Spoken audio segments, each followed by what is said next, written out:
breaking new ground. Madam Toastmaster, fellow members, honored guests. When I bought a house last year, I didn't quite realize I was also getting a front yard and a backyard. The previous owner had kept the lawn so well manicured, I didn't realize how much work was involved in keeping the grass green, making the plants look great. Last week, for the first time, I mowed the lawn. So it was kind of an ordeal. And then after reading a couple of chapters in this book, Food, Not Lawns, by Heather Coburn Flores, I began to think, maybe I should convert my front lawn into a garden. And I think you want to as well. Here's why. It can save you money. You can grow a greater variety of vegetables and fruits, and it'll make you feel good. So the average American lawn requires a lot of water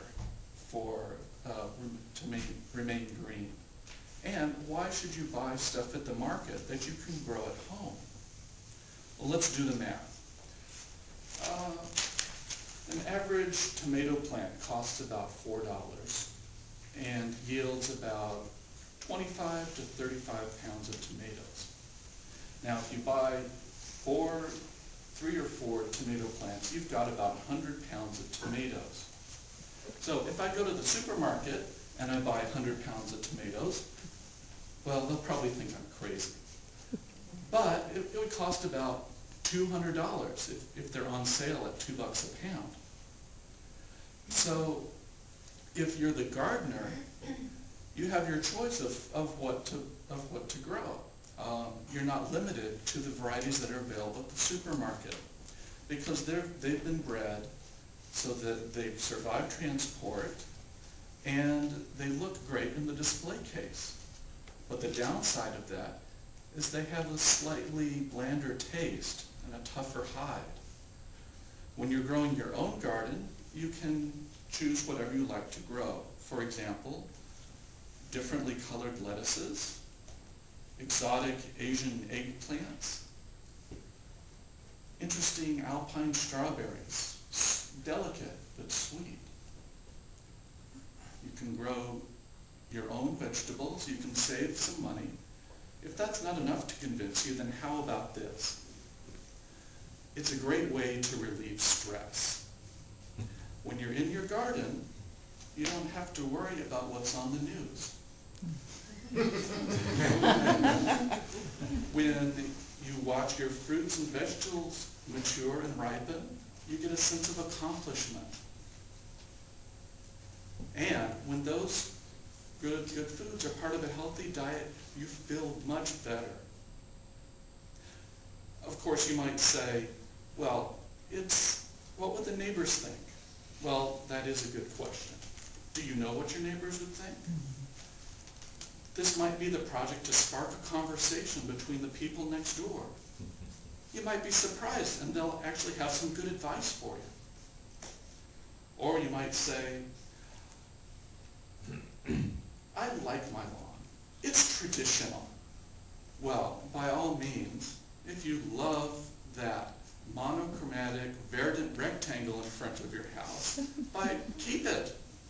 But this tradition was established by the landed aristocracy in Europe. It was a way of showing off that they had more land than they knew what to do with. Instead of planting crops, they just seeded huge acres of land with grass. Is that the sort of message you want to give in this economy? I mean, even our First Lady, Mrs. Obama, has grown a victory garden at the front, in the lawns of the White House. Well, I don't have a house. I don't have a lawn. Maybe this isn't so much about converting a lawn into a garden as it is about growing your own food.